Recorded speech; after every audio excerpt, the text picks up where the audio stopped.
Good. चलिए start करते हैं। लास्ट लेक्चर्स में आपने कर्व्ड सरफेसेस के बारे में पढ़ा।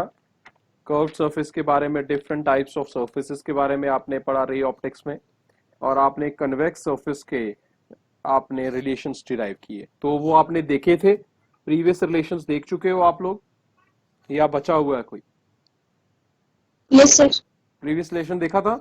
चलो आज उसका दूसरा केस जो था हमारे पास, आज का फिर हम टॉपिक यहाँ पे कंटिन्यू करते हैं कि हमारे यस सर, पास, डेंसर तो रियल है। हाँ, अब हमारे पास क्या है कि जो ऑब्जेक्ट है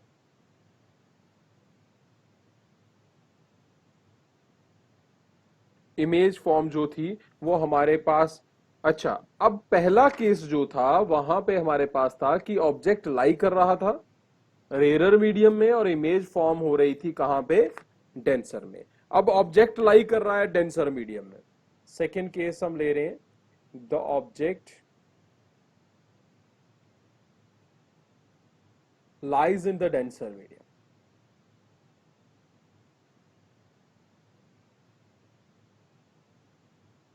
Now the object lies in the denser medium and image is, जो इमेज फॉर्म्ड हो रही है is in rarer medium.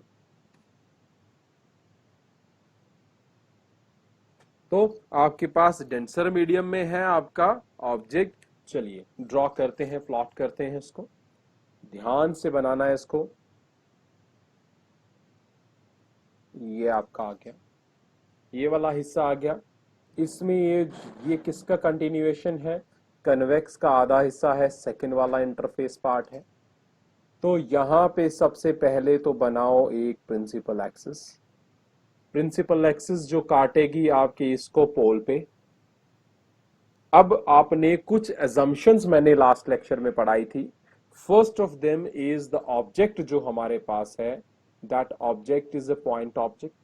Point object से जब लाइट रे आपकी इस लेंस के इंटरफेस पे पड़ेगी, जैसे लाइट रे वहां पड़ेगी तो सबसे पहले जिस पॉइंट पे लाइट रे पड़ती है उस पॉइंट के ऊपर हम ड्रॉ कर देते हैं, क्या ड्रॉ करते हैं? नॉर्मल। और आपको पता है कि नॉर्मल जो होता है किसमें? कन्वेक्स सरफेस में। Normal in convex surface that is what? That is an extension of our radius. और रेडियस कहां से निकलता है? सेंटर ऑफ कर्वेचर से। तो ये सेंटर ऑफ कर्वेचर से आपके पास नॉर्मल निकल रहा है। तो नॉर्मल ये आपका बन गया, नॉर्मल बन गया भाई एनसी।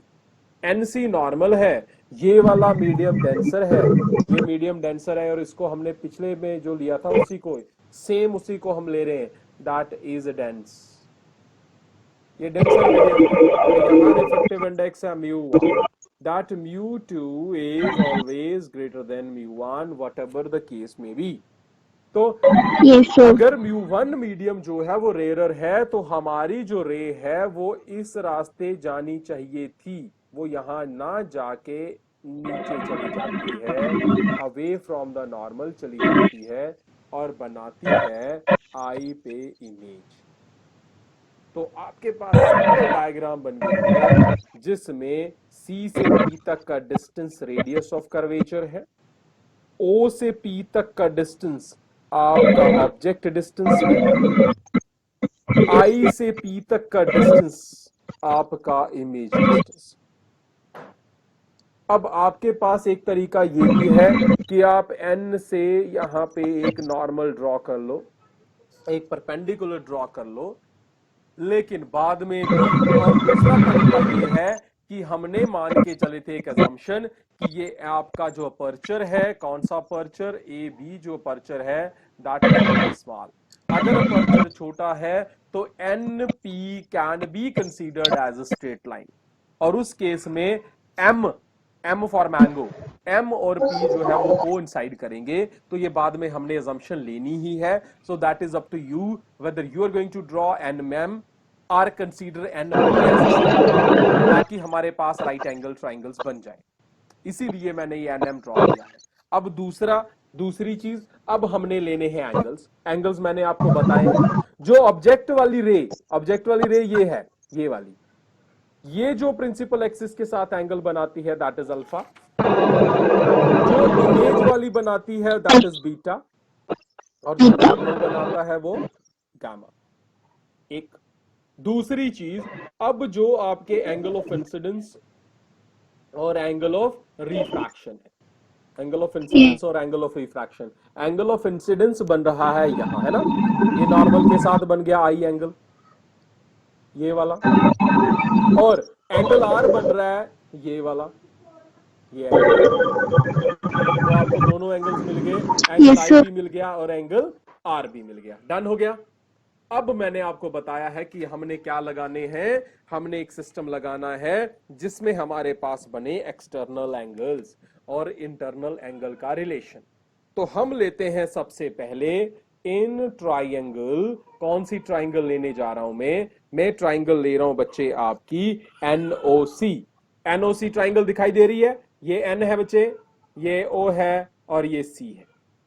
इस एनओसी ट्राइंगल में ध्यान से देखो, गामा एक्सटीरियर एंगल है, गामा एक्सटीरियर है ट्राइंगल एनओसी में, गामा इज एक्सटीरियर और इंटरनल कौन है, अल्फा और आई, अल्फा और आई, तो अल्फा प्लस आई, Yes, sir. Yes, sir. और आई यहां से मैं निकाल लूंगा that i is equal to gamma minus alpha, तो आई मिल गया मुझे यहां से। अब दूसरी एक और ट्राइंगल लेते हैं, हम ट्राइंगल ले लेते हैं एन आई सी, ट्राइंगल मिल गई मुझे एन आई सी, तो एन आई सी, एन ये है बच्चे, सी ये है और आई ये है इधर। अब इसमें एक्सटर्नल एंगल आर है, मेरा काम ही खत्म हो गया, आर एक्सटर्नल है, इंटरनल गामा और दूसरा बीटा है, तो r is equal to beta plus gamma. अब एक चीज आपने बड़ी ध्यान से देखनी है, गामा और आर को कंफ्यूज नहीं करना है, ऐसा ना हो कि गामा और आर को कंफ्यूज कर जाओ तो तुम्हारा सारा काम ही खराब हो जाए। डन, इतना काम हो गया। अब यहां पे तुमने वैल्यूज लिख के रख देनी है, किस किस की, P C is equal to minus R, P O is equal to minus U, और P I is equal to plus V. बस ये तीन आपकी आ गई। तो नेक्स्ट काम है आपका, आपने अल्फा बीटा गामा को टैन की फॉर्म में लिखना है। मैंने पहले भी बताया alpha beta gamma, alpha tan alpha, tan alpha देखो किस ट्राइंगल में है, अल्फा किस ट्राइंगल में है, राइट एंगल ट्राइंगल देखनी है, एन ओ एम या एन ओ पी, कुछ भी लिख लो, एन ओ पी लिख लिया आपने, एन ओ पी ट्राइंगल देखो, तो परपेंडिकुलर अपॉन बेस, परपेंडिकुलर आपका आ गया N M, N M perpendicular draw किया है, और नीचे आपका कौन आ गया, ओ एम, परपेंडिकुलर बन गया, बेस बन गया ओ एम। ओ एम को मैं खुद ही लिखता जा रहा हूं without any replication, N M upon OP, done, N M upon OP. या अगर और आपने कंफ्यूजन बिल्कुल खत्म कर देनी है, अगर आप बिल्कुल कंफ्यूजन खत्म करना चाहते हो तो सिंपली आप एन एम भी मत लिखो, आप एन पी ही लिख दो, सीधा सीधा कहानी खत्म, आपको कोई कंफ्यूज होने की जरूरत नहीं पड़ेगी।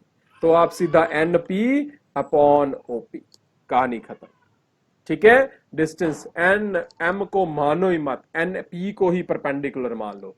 तो दूसरा टैन बीटा, बच्चे टैन बीटा देखो किस, एन एम और आई में है, परपेंडिकुलर फिर से एन एम नहीं लिख रहा मैं, एन पी लिख रहा हूं, upon P I.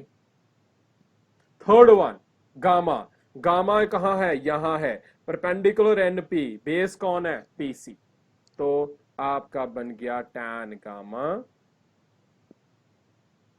Is equal to N P upon PC. चलिए तीनों के तीनों बन गए, अब आपके पास ये तीनों रिलेशंस आपके पास बन चुके हैं। अब जहां अल्फा आएगा वहां एनपी अपॉन ओपी लिखना है, यहां बीटा आएगा वहां एनपी अपॉन पी आई, और यहां गामा आएगा वहां एनपी अपॉन पीसी, बस इतना काम। अब इसका नेक्स्ट स्टेप मैंने आपको क्या पढ़ाया था, हमने क्या लगाना है, स्नेल्स का लॉ, स्नेल का लॉ लगा देना है। स्नेल का लगा दिया, स्नेल का लॉ क्या होता है, sine i upon sine r, तो क्या होता है रिफ्रैक्टिव इंडेक्स, जिसमें जा रहा है, जा किसमें रहा है, म्यू वन में, कहां से जा रहा है, म्यू टू। ध्यान रहे पिछले केस में sine i by sine r क्या था, mu two upon mu one. क्यों, क्योंकि म्यू टू में जा रहा था, कहां से, म्यू वन से। म्यू टू में, इधर म्यू टू था, अब इस केस में यहां पे म्यू वन है, तो जो सेकेंड आपका मीडियम होता है वो न्यूमरेटर में आता है। सेकेंड मीडियम है म्यू वाई, फर्स्ट मीडियम है mu to, so mu one upon mu two. Cross करो, आपको पता है स्मॉल एंगल है तो साइन आई आई के बराबर होगा, आई से मल्टीप्लाई कर देंगे तो म्यू टू हो जाएगा। इधर साइन आर की वैल्यू आर हो जाएगी, r into mu one, so it is mu one into r. ये लीजिए भाई, आपका काम ही हो गया। अब आई की जगह यहां से वैल्यू पुट करो ये वाली, और आर की जगह ये वैल्यू पुट करो।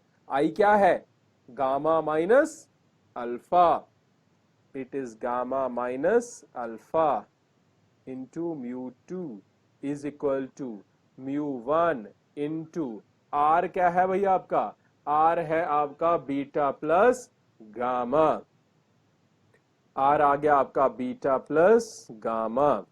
चलिए ये काम आपका बड़ा साफ सुथरा हो गया। अब आपने अल्फा बीटा गामा की जगह ये याद रखना है, न्यूमरेट डिनोमिनेटर सबका, न्यूमरेटर सबका एनपी है, बस आपके न्यूमरेटर्स डिनोमिनेटर में फर्क है।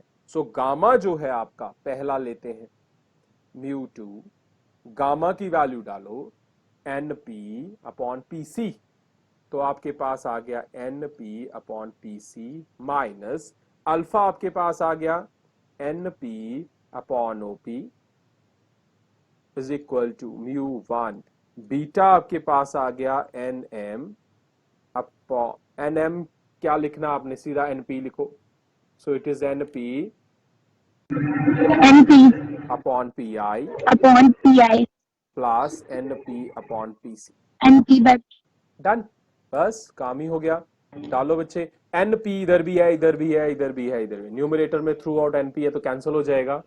सो we will get mu two one upon P C minus one upon O P is equal to mu one upon P I plus one upon P C.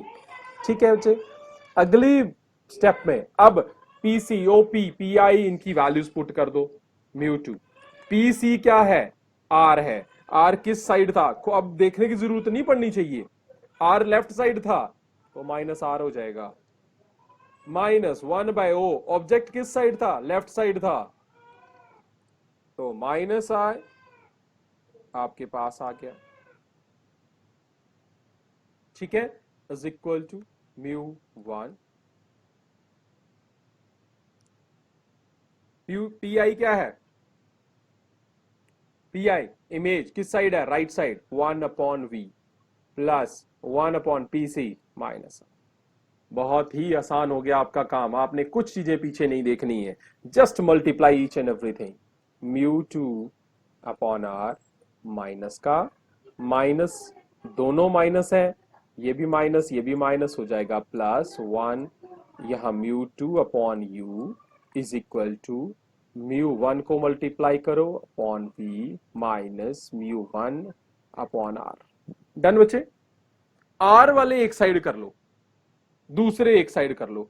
Are वाले जब मैंने एक साइड किए तो mu, इसको मैं इधर ले जाता हूं, ये इधर आ जाएगा mu one by R plus हो जाएगा, इधर आगे ही माइनस है, mu two by R that is equal to, ये म्यू टू बाय यू जो है वो उधर जाके माइनस हो जाएगा, सो वहां पे बन जाएगा, वहां पे है क्या, म्यू वन बाय वी है, माइनस हो जाएगा तो बन जाएगा म्यू टू बाय, एंड यहां इसे आप लिख सकते हो mu one minus mu two upon R है, कंबाइन कर लो, is equal to mu one by V minus mu two by, भाई ये आपकी एक्सप्रेशन आ गई है किसकी, जब पहला मीडियम कौन है, म्यू टू, दूसरा मीडियम कौन है, म्यू वन। अब पीछे वाला देखते हैं, पीछे फर्स्ट केस में आपके पास क्या है, ये देखो, mu two by V minus mu one by U, mu two by V μ2 by v minus μ1 by u। ध्यान रहे कब, जब μ1 पहला है μ2 दूसरा है, इक्वल टू के उस तरफ क्या है, μ2 minus μ1 by r।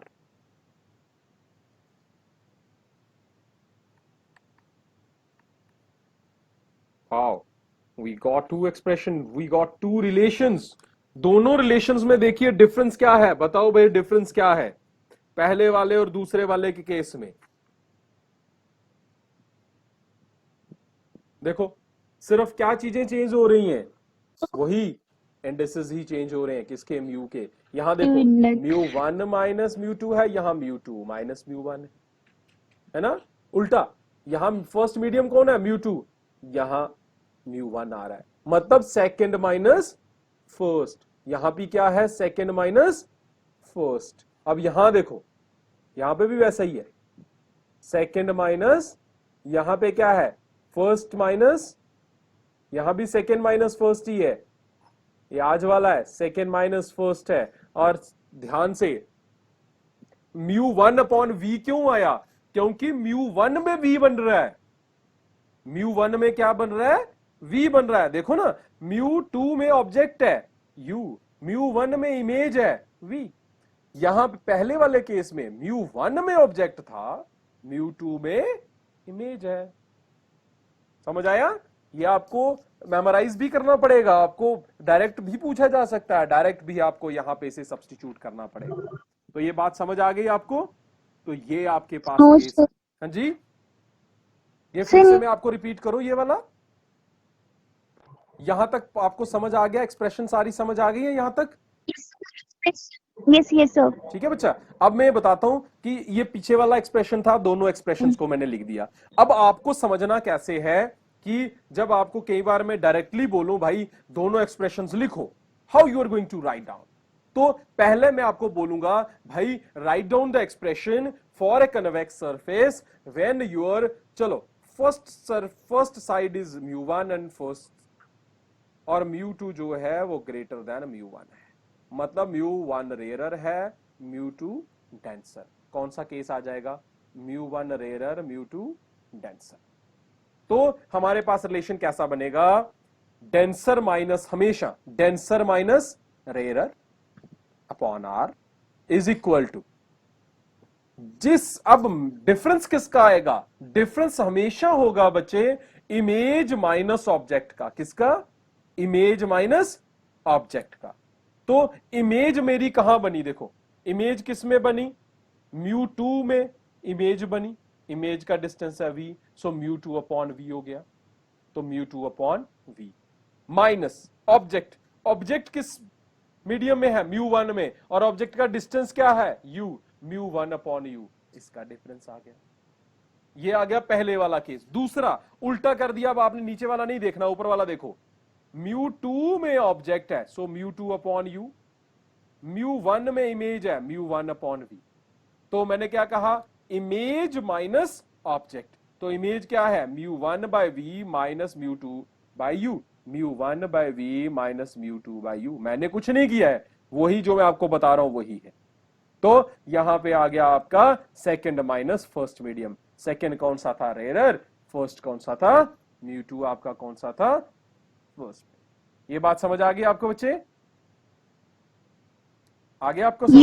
Yes sir. ठीक है बेटा, अब हम इसको नेक्स्ट लेक्चर में इसको कंबाइन करके हम पढ़ेंगे, इसका लेंस मेकर बना देंगे। ठीक है, सो थैंक्स फॉर टुडे। तो नेक्स्ट लेक्चर में हम लेंस मेकर की तरफ जाएंगे। तब तक आप इन्हें दोनों केसेस को फिर से रिवाइज कीजिए, बट शेयर कीजिए, सब्सक्राइब कीजिए, चैनल को सब्सक्राइब करना मत भूलिएगा। ठीक है, so thanks for watching me, we will enjoy the physics. Thank you, thanks for watching doctor Dushyant physics classes. Myself, Dr. Dushyant, say thank you to you for watching live. Thank you.